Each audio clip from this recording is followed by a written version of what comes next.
క్రైస్తవులండి, బాగున్నారా అందరూ? మరొకసారి మరొక వీడియోతో మిమ్మల్ని కలుసుకుంటున్నందుకు చాలా సంతోషిస్తున్నాను. యేసయ్యకు ఎంతో కృతజ్ఞతలు తెలియజేసుకుంటున్నాను. అట్లాగే మీకు కూడా ఈ జీసస్ మెలోడీస్ అనే ఈ ఛానల్కి మరొకసారి స్వాగతం పలుకుతున్నాను. ఈరోజు వీడియోలో నేను ఒక విషయం మీకు చెప్పాలనుకుంటున్నాను. ఈ తర్వాత వచ్చే ఈ వీడియోస్కి ఒక ఇంటర్లింక్ ఉంటుందన్నమాట. యేసయ్య శిలువ మరణం, దాని ప్రణాళిక ఎక్కడ ఆరంభమైంది, దాని అమలు ఎట్లాగా జరిగింది, ప్రతి పుస్తకం అంటే ఈ బైబిల్లోని గ్రంథాల్లో ఆదికాండం, నిర్గమకాండం, సంఖ్య, లేవి, ఇట్లాగా ప్రతి ఒక్క రాజులు ప్రతి గ్రంథంలో ఆయన యొక్క ఆ శిలువ మరణాన్ని ఎక్కడెక్కడ దేవుడు చూచాయగా చూపిస్తూ ఉన్నారు, దాన్ని సింబాలిక్గా ఎక్కడ మనకి దాన్ని చూపించారు, యేసయ్యని ఎక్కడెక్కడ మనకు కనపరుస్తున్నారు అనే ఒక పర్టిక్యులర్ ఈవెంట్స్ గురించి మనం చర్చించుకుంటూ ధ్యానించుకుంటూ వెళ్తాం అన్నమాట. ఆ సన్నివేశాలు ఇంపార్టెంట్ అయినాయి, ఒక సిగ్నిఫికెంట్ ఇన్సిడెంట్స్ కొన్ని జరిగినాయి. ఏవి? ఈ యేసయ్య యొక్క మరణాన్ని, శిలువ మరణాన్ని, ఆయన రక్షణ కార్యాన్ని తెలియపరిచే కొన్ని సంఘటనలు సూచనాత్మకంగా దేవుడు చూపించాడనమాట. వాటన్నింటినీ మనం ధ్యానించుకుంటూ వెళ్తాం చివరి వరకు. అంటే వాస్తవంగా శిలువ మరణం జరిగేంత వరకు ఆ సన్నివేశాలను ఒకదానికొకటి ఇంటర్లింక్ చేసుకుంటూ మనం ఒక సుదీర్ఘంగా ఎక్కడ ఇంటరప్షన్ లేకుండా కేవలం శిలువను ధ్యానించుకుంటూ వెళ్తాం అన్నమాట మనం ఈ రాబోయే ఎపిసోడ్స్లో. మొదటిగా అసలు ఎక్కడ ఈ శిలువ ప్రారంభమైంది అనేది మనం చూస్తే, అసలు మొదటిసారి ఆదికాండంలోనే అది మొదలైనట్టుగా మనకు కనిపిస్తుంది. చూడండి, ఆదికాండం 3వ అధ్యాయంలో మొదటి వచనం చూడండి. మొదటి వచనంలో, దేవుడైన యెహోవా చేసిన సమస్త భూజంతువులలో సర్పము యుక్తిగలదై ఉండెను. అది ఆ స్త్రీతో, ఇది నిజమా? ఈ తోట చెట్లలో దేని ఫలములనైనను మీరు తినకూడదని దేవుడు చెప్పేనా అని అడిగాను. ఇక్కడ నుంచి మొదలు పెడితే మనకి ఈ అధ్యాయం అంతా కూడా చివరికి ఏం తెలుస్తుందంటే, సర్పం వచ్చి హవ్వను మోసగించటము, ఈ తినొద్దన్న పండును చేతికిచ్చి తింటే నీవు దేవదూతల వలె మారిపోతావని ఆమెతో చెప్పడము, అది నిజమేనని నమ్మి హవ్వ మోసపోవడం, ఆమె తినడమే కాకుండా ఆదాంకి తీసుకెళ్ళి ఇవ్వడము, అక్కడ పాపం జరిగిపోవడం, ఇది మనం చూస్తాం మొదటి ఆదికాండంలో 3వ అధ్యాయం. అయితే దీని తర్వాత వెంటనే దేవుడు అక్కడే ఆ సన్నివేశం జరిగిపోయిన తర్వాత వెంటనే ఈ మాట అంటారు. చూడండి, 3వ అధ్యాయం 15వ వచనం. ఈ పాపం జరిగిపోయినందున నువ్వు శపించావు గనక, నా బిడ్డలను నువ్వు నా దారి నుంచి మళ్లించావు గనక నీకు సర్పానికి ఆల్రెడీ శాపం వచ్చేసింది. నువ్వు బ్రతికినన్నాళ్ళు నీ పొట్టతో పాకుతావు, మಣ್ಣు తింటావని. అంతేకాకుండా 15వ వచనం చూడండి, మరియు నీకును స్త్రీకిని, నీ సంతానమునకును ఆమె సంతానమునకును వైరము కలుగజేసేదను. అది నిన్ను తల మీద కొట్టును, నీవు దానిని మడిమ మీద కొట్టుదు అని చెప్పాను. ఇది ఈ వచనం అనేది ఆరంభం. యేసయ్య యొక్క శిలువ మరణానికి ఇది ఆరంభం. మొట్టమొదటిసారి దేవుడు శిలువ మరణాన్ని గురించిన మాటను ఇక్కడ సెలవిచ్చారట. జరగబోయే సంగతి కొన్ని వేల సంవత్సరాల తర్వాత జరగబోయేదాన్ని ఇక్కడ ప్రత్యక్షత చూపించారు, ఈ వాక్యంలో చెప్పారనమాట. ఎట్లాగా? మరియు నీకును స్త్రీకిని, నీ సంతానమునకును ఆమె సంతానమునకును, స్త్రీ సంతానమునకును. ఇప్పుడు స్త్రీనే కదా నువ్వు మోసం చేసావు, అందుకని నీకు దానికి వైరం. దానికంటే స్త్రీకి నీకు అంటే సర్పం అనమాట. సర్పానికి స్త్రీకి, స్త్రీ సంతానానికి సర్ప సంతానం. సర్ప సంతానమా అనే మాట వింటుంటే మీకు ఏమి గుర్తొస్తుంది? యేసయ్య యోహాను సువార్తలో పరిచయాలను ఏమంటాడంటే సర్ప సంతానమా అని తిడతారు. సర్ప సంతానం అంటే అపవాది బిడ్డలారా. అక్కడ సర్ప సంతానం వాడడానికి ఇదిగో ఇదే మూలం. ఈ వాక్యాన్ని ఆధారం చేసుకొని యేసయ్య ఆ మాట అన్నారనమాట. నీ సంతానమునకును సర్ప సంతానమునకును, స్త్రీ సంతానమునకును నీ సంతానం సర్ప సంతానం. మరి స్త్రీ సంతానం అంటే ఎవరు? సర్ప సంతానం అంటే సర్పానికి పుట్టిన వాళ్ళు. అంటే సర్పం అంటే ఇక్కడ సాతాను సంబంధులు. మరి స్త్రీ సంతానం అంటే ఎవరు? ఇదిగో ఇక్కడే పడింది బీజం. స్త్రీ సంతానము ఈ ప్రపంచంలో ఎవ్వరు లేరు, కేవలం యేసయ్య ఒక్కడే స్త్రీ సంతానం. ఎందుకంటే ఆయనకి స్త్రీకి జన్మించిన వాడు, పురుషుడితో సంబంధం లేకుండా జన్మించిన వాడు కనుక స్త్రీ సంతానం అని ఆయనను చెప్పుకుంటాం. ఎట్లాగో దీనికి సంబంధించిన ఆధారాలు కూడా ఉన్నవి. ఇజ్రాయెల్లో జరిగిన ఎక్స్కవేషన్స్ దీన్ని రూఢిపరుస్తున్నాయి. నేను అంతకుముందే ఒక వీడియోని పాస్ చేశాను, కూడా చాలామందికి షేర్ చేశాను. అందులో ఇజ్రాయెల్లో జరిగిన ఆ గొల్గొతా కొండ, ఎక్కడైతే యేసయ్యను సిలువ వేశారో ఆ కొండ కింది ప్రాంతంలో తవ్వకాలు జరిగినప్పుడు అందులో ఆ రాతి మీద కొన్ని రక్తపు చుక్కలు అవశేషాలు దొరికినాయి అన్నమాట. వాటిని టెస్ట్ చేస్తే అందులో ఆశ్చర్యకరమైన విషయాలు చాలా వెలువడినవి. అవి ఏంటంటే ఆ డిఎన్ఏలో 24 క్రోమోజోమ్లు ఉన్నవి అని. 24 క్రోమోజోమ్లు. ఎవరైనా సైన్స్ తెలిసిన వాళ్ళు చదువుకుంటే మీకు అర్థమవుతుంది. కామన్గా అది మనిషి రక్తమే. మనిషి రక్తం అని రూఢీపరచబడింది. ఆ డిఎన్ఏలో అది మనిషిది అనేది తెలియపరచబడింది. తర్వాత అందులో మనిషిదైతే ఎన్ని క్రోమోజోమ్లు ఉండాలి? నిజానికి 46 ఉండాలి. 23 జతలు స్త్రీ నుంచి, 23 జతలు పురుషుడి నుంచి. 23 స్త్రీ నుంచి, 23 పురుషుడి నుంచి. అంటే 23 జతలు అంటే మొత్తం 46 క్రోమోజోమ్లు ఉండాలి. 23 జతలు అంటే 46 క్రోమోజోమ్లు ఉండాలి. కానీ అలాగ లేవు. యేసయ్యలో 23 లేవు, 46 లేవు. విచిత్రంగా 24 ఉన్నాయి. జతలు కాదు, కేవలం 24 క్రోమోజోమ్లు మాత్రమే ఉన్నాయి. అందులో 23 క్రోమోజోములు స్త్రీకి చెందినవి, ఎక్స్ క్రోమోజోమ్లు. ఒకే ఒక క్రోమోజోము వై క్రోమోజోమ్ ఉంది.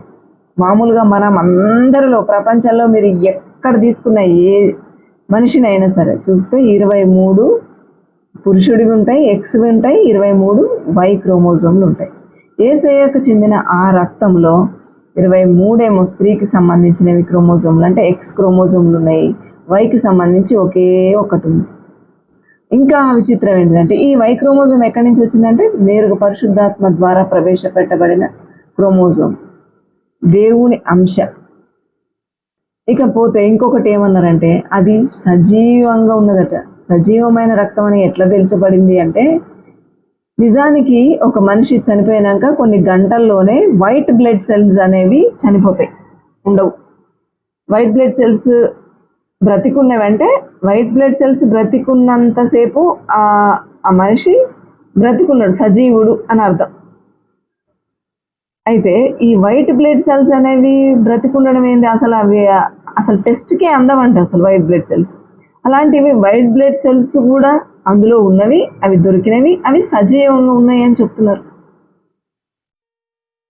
అతను ఆ ఎక్స్కవేషన్ చేసిన సైంటిస్ట్ ఆ మాటలు చెప్పేటప్పుడు చాలా భావోద్రేగానికి గురయ్యాడు. ఆ మాటలు చెప్పేటప్పుడు అది బ్లాక్ అండ్ వైట్లో చాలా ఓల్డ్ వీడియో, మీరు సెర్చ్ చేస్తే దొరకవచ్చు, చూడండి. జీసస్కి సంబంధించిన డిఎన్ఏకి సంబంధించి ఒక రీసెర్చ్ పేపర్ని ఆయన రిలీజ్ చేస్తూ ఆయన గురించి దాని గురించి సాక్ష్యం ఇస్తూ మాట్లాడాడు ఒక వీడియోలో. అది మనకి అందుబాటులోనే ఉంది యూట్యూబ్లో, చూడండి, మీకు వీలైతే చూడండి. అంత ఆశ్చర్యకరమైన. ఇప్పుడు దాన్ని బట్టి చెప్తున్నాను. ఇప్పుడు మనుషులు ఇచ్చిన సాక్ష్యం అద్భుతమైనదైతే దేవుడిచ్చిన సాక్ష్యం ఇంకెంత విలువైనది అని అన్నాడు యేసయ్య. మరి దేవుడిచ్చిన సాక్ష్యంలో ఇది ఒకటనమాట.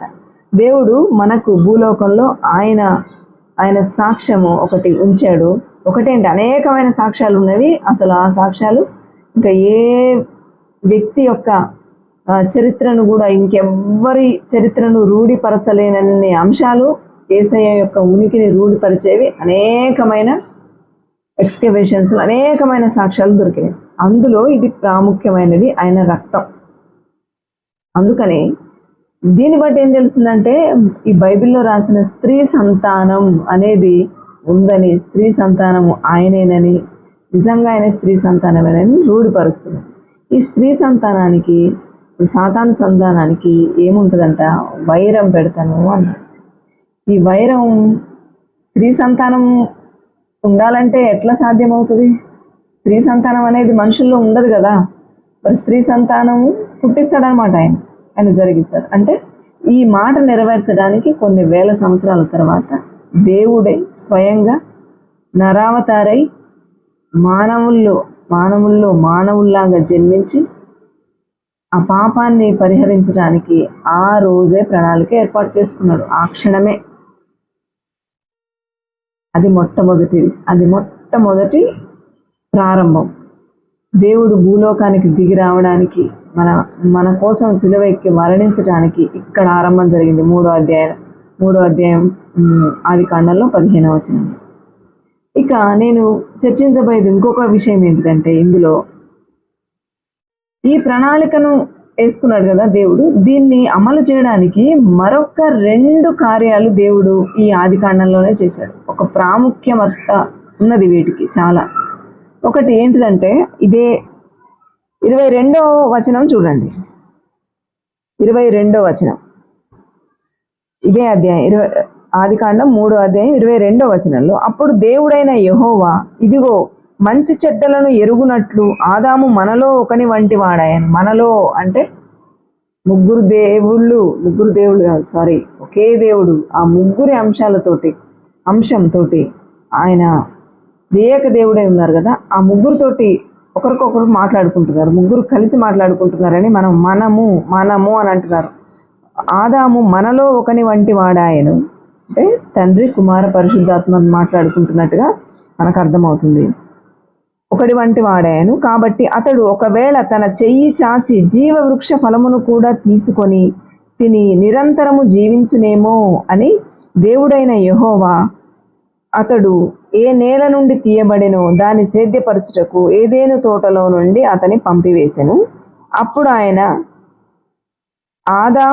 ఆదామును వెళ్ళగొట్టి ఏదేను తోటకు తూర్పు దిక్కున కేరూబులను జీవవృక్షమునకు పోవు మార్గమును కాచుటకు అటు ఇటు తిరుగుచున్న ఖడ్గ జ్వాలలను నిలవబెట్టాను. 2 కార్యాలు చేశాడు దేవుడు. ఇప్పుడు ఆయన ప్రణాళికను అమలు చేయడానికి మొట్టమొదటి స్టెప్ అనమాట ఇది. మొదటిది ఏంటంటే ఆదామును ఏదేను తోట నుంచి వెళ్ళగొట్టడం. ఆ పండు జీవవృక్ష ఫలాన్ని ఏమైనా తింటాడేమోనని ముందు ఏదేను తోటలోంచి వెళ్ళగొట్టారు. ఆ జీవవృక్ష ఫలానికి వెళ్ళే మార్గంలోనట కేరూబులను కాపలా ఉంచాడు, ఇంకా ఖడ్గ జ్వాలలను కాపలా ఉంచారు అని చెప్తుంది. అంటే మనం ఇప్పుడు ఉన్న ఈ రోజుల్లో దాన్ని చెప్పాలంటే ఒక లేజర్ లైట్ అని అనుకోవచ్చు కదా. ఖడ్గ జ్వాల, ఆ ఖడ్గం అనేది ఎప్పుడు కూడా అటు ఇటు తిరుగుతూ కాపలా కాస్తుంటాయి. ఇప్పుడు బార్డర్స్లో ఒక కీలకమైన ప్రదేశాల్లో ఏం చేస్తారంటే లేజర్ లైట్ని పెడతారనమాట. చాలా కాన్ఫిడెన్షియల్ ప్లేసెస్లో ఈ కెమెరాలు అవి కూడా ఏమి దాన్ని పట్టుకోలేవు, అందుకని లేజర్ లైట్స్ పెడతారు. ఎవడైనా వస్తే ఏమవుతుందంటే ఆ ప్లేస్కి ఆ లేజర్ లైట్ పోసేస్తుంది, మనుషుల్ని కట్ అయిపోతారు అనమాట, బ్రతకరు, ఇంకా చచ్చిపోతారు వాళ్ళు. అలాంటివి ఇప్పుడు చాలా కాన్ఫిడెన్షియల్ ఏరియాస్లో చాలా ప్రాముఖ్యత ఉన్న వాటికి అట్లాంటి సెక్యూరిటీ ఇప్పుడు వాడుతున్నారు చాలా దేశాల్లో, ఆయుధగారాల్లో, ఇంకా సీక్రెట్ ఏదైనా ఉంటే. అట్లాంటి ఖడ్గ జ్వాలలను, అంటే ఆ ఖడ్గ జ్వాల తగిలితే చచ్చిపోతాడు అన్నట్టు. ఏదైనా వాళ్ళు కూడా లేజర్ లైట్ కూడా ఈ ఖడ్గ జ్వాల అనే దాని నుంచే తీసుకున్నారేమో, అంతే కదా. ఏ సైంటిస్ట్ని అడిగినా ఆయన ఎక్కడి నుంచి స్ఫూర్తి పొందారంటే అనేక సాక్ష్యాలు ఉన్నాయి. బైబిల్ నుంచి చెప్పిన మాటను బట్టే మేము స్ఫూర్తి పొందాము, ఈ అంశాన్ని కనుక్కున్నాం, ఆ అంశాన్ని కనుక్కున్నామని. అందుకని ఈ లేజర్ లైట్ కూడా ఈ ఖడ్గ జ్వాల నుంచే వచ్చిందేమో అని అనుకుంటా నేను. అయితే అంటే ఇంతకంటే ముందు మనం ఇంకొక అధ్యాయం ముందుకెళ్తే, ఈ పాపం జరగకముందు, ఇదంతా జరగకముందు ఫస్ట్ ఏం చేశాడు అనుకున్నాం? ఒకటేమో ఆయన పంపించేశాడు, రెండోది జీవవృక్ష యొక్క మార్గాన్ని మూసేశాడు అని అనుకున్నాం. జీవవృక్ష మార్గాన్ని ఎందుకు మూయవలసి వచ్చింది? అనేది ఇక్కడ ప్రాముఖ్యత సంతరించుకుంటుంది. యేసయ్య యొక్క ప్రణాళిక అంటే దేవుని యొక్క ప్రణాళిక అమలు జరగడానికి, జీవవృక్ష ఫలాన్ని దాచేయడానికి, జీవవృక్ష ఫలాన్ని తింటాడేమో అనుకొని దాన్ని అందకుండా చేయడానికి ఒక లింక్ ఉంది, సిగ్నిఫికెన్స్ ఉంది అక్కడ. దాన్ని చర్చించుకోవాలంటే అసలు జీవవృక్ష ఫలం యొక్క ప్రాముఖ్యత ఏంటో చూడాలి మనం. దాన్ని చూడాలంటే చూడండి 2వ అధ్యాయంలో దేవుడైన యెహోవా 2వ అధ్యాయం 8వ వచనం చూడండి. దేవుడైన యెహోవా తూర్పున ఏదెనులో ఒక తోట వేసి తాను నిర్మించిన నరుని దానిలో ఉంచెను. మరియు దేవుడైన యెహోవా చూపునకు రమ్యమైనది ఆహారమునకు మంచిదైన ప్రతి వృక్షమును ఆ తోట ముద్దెను, జీవవృక్షమును మంచి చెడ్డలనిచ్చు వృక్షమును నేల నుండి మొలిపించెను. మొట్టమొదటిసారి సృష్టి అంతా పూర్తయిపోయిన తర్వాత ఒక ఏదైనా తోటను నిర్మించాడు. ఆ తోట మధ్యలో జీవవృక్షాన్ని ఉంచారు. దాంతో పాటు మంచి చెడ్డల విషయాన్ని గురించి తెలియజేసే, మంచి చెడ్డలను తెలియజేసే ఒక చెట్టును కూడా అందులో పెట్టారు. తర్వాత మరియు ఆ తోటను తడుపుటకు ఏదేనులో నుండి ఒక నది బయలుదేరి అక్కడి నుండి చీలిపోయి 4 శాఖలాయెను. మొదటి దాని పేరు పీషోను, అది హవీలా దేశం అంతటి చుట్టూ పారుచున్నది. ఎందుకంటే ఇది చరిత్ర తర్వాత రిపీట్ అవుతుంది మళ్ళీ. చరిత్ర ఆయన చెప్పింది వ్యర్థంగా ఏం పోదు. ఇక్కడ ఏమేమి జరుగుతుందో, ఏమేమి చెప్పబడ్డాయో అవన్నీ నెరవేర్పులోకి వచ్చినప్పుడు మనకు ఆ నెరవేర్పు అర్థం కావాలంటే అసలు ముందు జరిగిన విషయం ఏంటిదో మనకి తెలియాలన్నమాట. ఇప్పుడు జీవవృక్షం గురించి మనం మాట్లాడుకోవడానికి కారణం ఏంటిదంటే,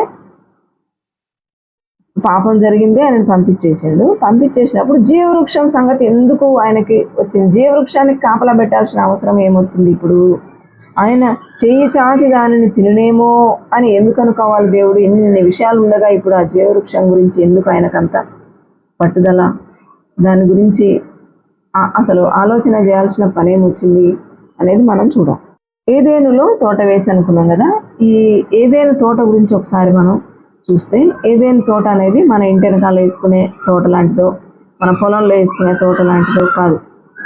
ఇది కొన్ని దేశాల యొక్క కలయిక. నిజానికి ఇప్పుడున్న ఈ Saudi Arabia, Iran, Iraq, Yemen, ఈ టర్కీ, ఈ అన్ని ప్రాంతాలు కలిపి ఆఫ్రికన్ హార్న్ అనే ఒక ఎర్ర సముద్రం నుంచి ఆఫ్రికాను ఎర్ర సముద్రాన్ని వేరు చేసే ఒక ముక్క లాగా ఉంటుంది, కొమ్ము లాగా ఉంటుంది అనమాట.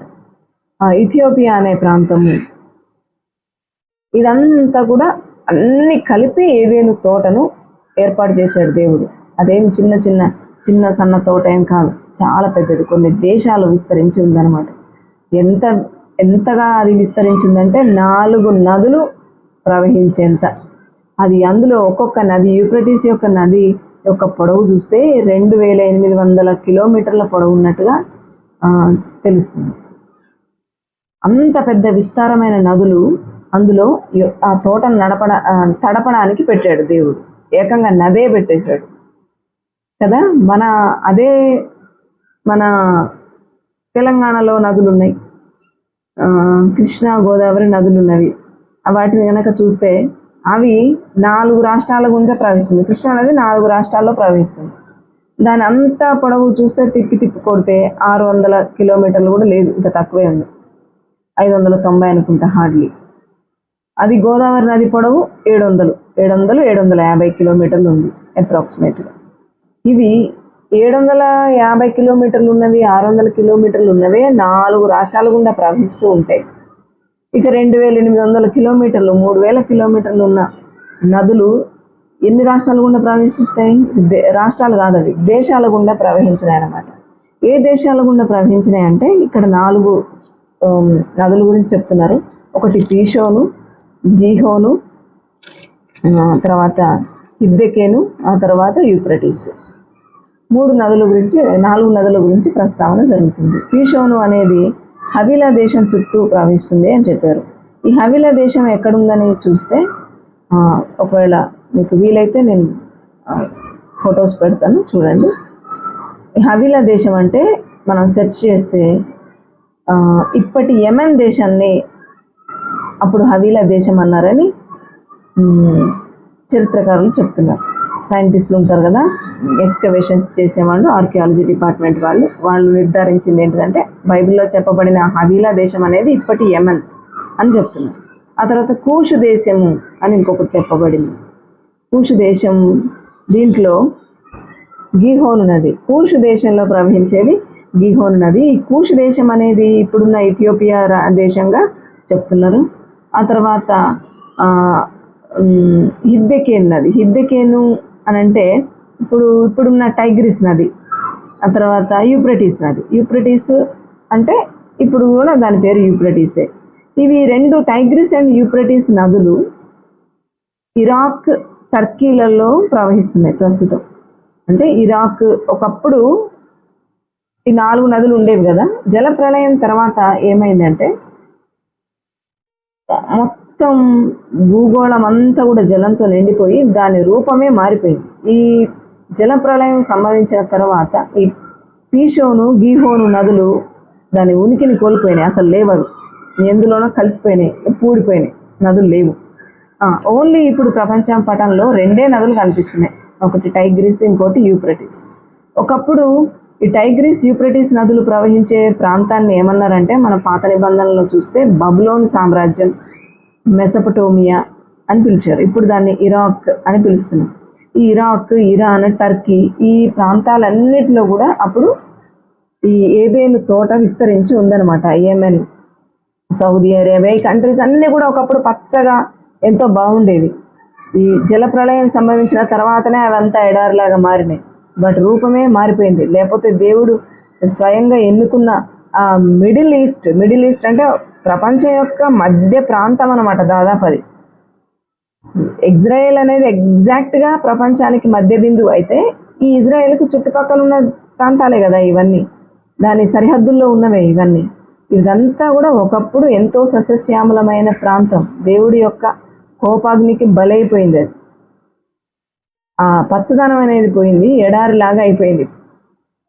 అయితే ఈ జల ప్రళయానికి సంబంధించి కూడా మనం ఒక మాట చెప్పుకోవాలి. జల ప్రళయం సంభవించడానికి ముందే ఈ ప్రాంతంలో ఈ ఏదైనా తోటలో ఉన్న ఈ జీవ వృక్షాన్ని దేవుడు తీసేశాడు. లేకపోతే మళ్ళీ దీని గురించి ప్రకటన గ్రంథం 22వ అధ్యాయంలో, ప్రకటన గ్రంథం 2వ అధ్యాయంలోనూ చెప్పబడదు. ఎందుకంటే అక్కడ ఏమని చెప్పారంటే, తీయండి ఒకసారి, ప్రకటన గ్రంథం 2వ అధ్యాయం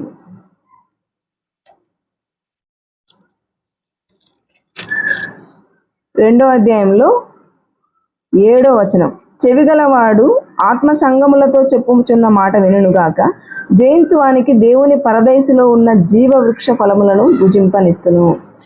ఈ జీవవృక్ష ఫలం ఆది కాండంలో ఏదైనా తోటలో ఉందని చెప్తే ప్రకటన గ్రంథంలోకి వచ్చేసరికి పరదైసులో ఉందని చెప్తున్నాడు దేవుడు.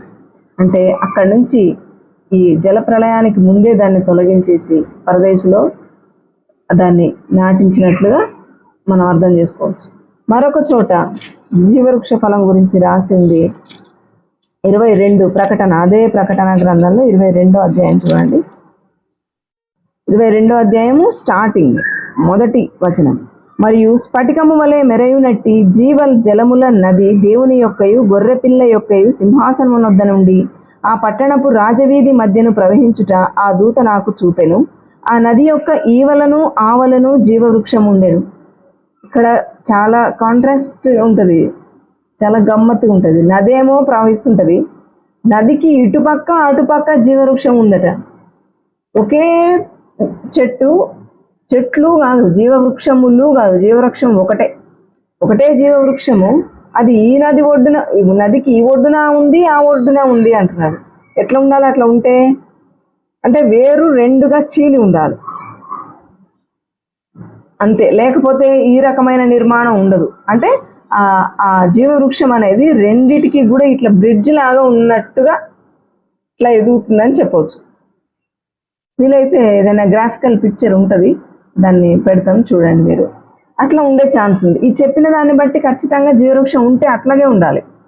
ఒకవేళ లిటరల్గా దీని గురించి, ఒకవేళ దేవుడు దీన్ని లిటరల్గా చెప్తుంటే, లేదా ఇంకేదైనా సింబాలిక్గా చెప్తుంటే మనం చెప్పలేము. జీవ జలం అనేది దేవుని యొక్క వాక్యానికి కూడా గుర్తు కాబట్టి ఈ జీవవృక్ష ఫలములు ప్రతి నెల 12 నెలలు ఉంటాయి కాబట్టి ప్రతి నెల కాపు కాస్తుందని కూడా చెప్తారు. మరి అది నిజంగా 12 నెలలకు ప్రతి నెల కాపు కాస్తుందా, లేకపోతే కాలాన్ని గురించిన ఏమైనా సూచనాత్మకంగా ఒక ఇండికేషన్ లాగా మర్మయుక్తంగా మాట్లాడుతున్నారా, అది ఇంకా మనకు తెలియదు. కాబట్టి ఒకవేళ నిజంగా జీవవృక్షం చెట్టులాగానే వృక్షమే అయితే ఖచ్చితంగా అది నదే అయితే అప్పుడు ఆ నదికి 2 పక్కల కూడా వేరు ఉండాలి. చెట్టుకు సగం వేరు ఇటు ఉండాలి, సగం వేరు ఇటు ఉండాలి. 2 కలిసి ఇట్లా కలిసి ఒక అంబ్రెల్లా లాగా ఇట్లా రావాలన్నమాట. అట్లయితేనే సాధ్యమవుతుంది. చూడండి, అట్లా చెప్పబడింది ఇక్కడ. కాబట్టి జీవవృక్షం ఉండెను, అది నెల నెలకు ఫలించును, 12 కాపులు కాయను. ఆ వృక్షం యొక్క ఆకులు జనములను స్వస్థపరచుటకై వినియోగించును. ఇక మీదట శాపగ్రస్తమైనది ఏదియు దానిలో ఉండదు. దేవుని యొక్కయు గొర్రెపిల్ల యొక్కయు సింహాసనము దానిలో ఉండును కదా. ఇక్కడ జీవవృక్షం యొక్క ప్రస్తావన ఇక్కడ వచ్చింది. ఆ మధ్యలో ఇంకెక్కడ మనకు కనపడదు జీవవృక్షం అని. కానీ చూడండి, ఇప్పుడు నేను చెప్పేది ఏంటంటే, మొట్టమొదట అక్కడ ఏదైనా తోటలోంచి వాళ్ళని పంపించేశాడు. రెండోది, ఈ జీవవృక్ష ఫలానికి అడ్డు పెట్టారు, వెళ్ళనీయకుండా చేశారు. దీనికి ఏంటిది అంత ప్రాముఖ్యత అనేది ఇప్పుడు మనం ధ్యానిస్తామన్నమాట.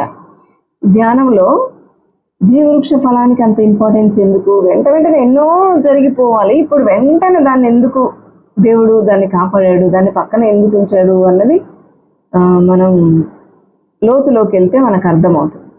అయితే దీన్ని మీరు ఇప్పుడు చేయాల్సిన పని ఏంటిదంటే, ఒకసారి ఈ జీవవృక్షాన్ని గురించి మీరు చదివి దీన్ని అట్లాగే హోల్డ్ చేయండి. ఈ విషయాలన్నిటిని అట్లా మనసులో పెట్టుకోండి. ఆ తర్వాత దీని కంటిన్యూషన్లో మనం కొన్ని వీడియోస్ చేస్తాం కదా, అది ఎన్ని అవుతాయో నేను చెప్పలేను, 2 కావచ్చు, 3 కావచ్చు, ఇంకెక్కువ కావచ్చు. ఆ చివరిలో మళ్ళా జీవవృక్ష యొక్క ప్రస్తావన తేకుండా మనం దీన్ని ముగించలేమన్నమాట. కాబట్టి మీరు దీన్ని హోల్డ్లో పెట్టుకోండి. తర్వాత రేపు మరొక వీడియోలో దీని కంటిన్యూషన్, ఈ ప్రణాళిక ఎట్లా ముందుకు వెళ్ళబడింది, నెక్స్ట్ దీన్ని అమలు చేయడానికి దేవుడు నెక్స్ట్ చర్య ఏం తీసుకున్నారు, మన సూచనాత్మకంగా ఏమేమి సూచనలు చూపిస్తున్నారు, దాని ప్రణాళిక యొక్క అమలు ఎట్లా జరుగుతూ వెళ్ళింది. మనం ఒక స్కెచ్ చేసుకున్నాం ఒక దాన్ని చేయాలని, ఎట్లా చేసుకుంటాం? ఏదన్నా ఒక కన్స్ట్రక్షన్ చేయాలని అనుకుంటే, ఒక చోటుకి వెళ్ళాలి, గమ్యానికి వెళ్ళాలనుకుంటే, ఒక టూర్కి వెళ్ళాలనుకుంటే వేసుకుంటాం కదా ప్లాన్. ఆ ప్లాన్ దేవుడు వేసేసారు, దాన్ని ఎట్లా అమలు చేసుకుంటూ వెళ్తున్నాడు. ఫస్ట్ ఏం జరిగింది, నెక్స్ట్ ఏం జరిగింది, ఇవన్నీ మనం చర్చించుకుంటూ ధ్యానించుకుంటూ వెళ్తాం అన్నమాట. అప్పటిదాకా మీరు ఈ ఆదికాండాన్ని బాగా చదవండి. మళ్ళీ చదివితే కానీ మనకు ఒక పట్టు వస్తుంది, చాలా రసవత్తరంగా సాగాలన్నమాట ఈ ఎపిసోడ్ అంతా. మీరు ఎంత ధ్యానించి వింటే అంత బాగుంటుంది. మనం యేసయ్య వాక్యాన్ని, దేవుడి వాక్యాన్ని చాలా ఎంజాయ్ చేస్తూ చదువుదాం. ఒక సినిమాని ఎంత ఆతృతగా ఎట్లా చూస్తాం మనం, దీని తర్వాత ఏంటిదని. అట్లాగే మనకు తెలిసిన విషయమే కావచ్చు, కానీ మనం చర్చించే విధానంలో దానికి ఇంతకుముందు మనం చూడని కోణం బయటపడుతుంది.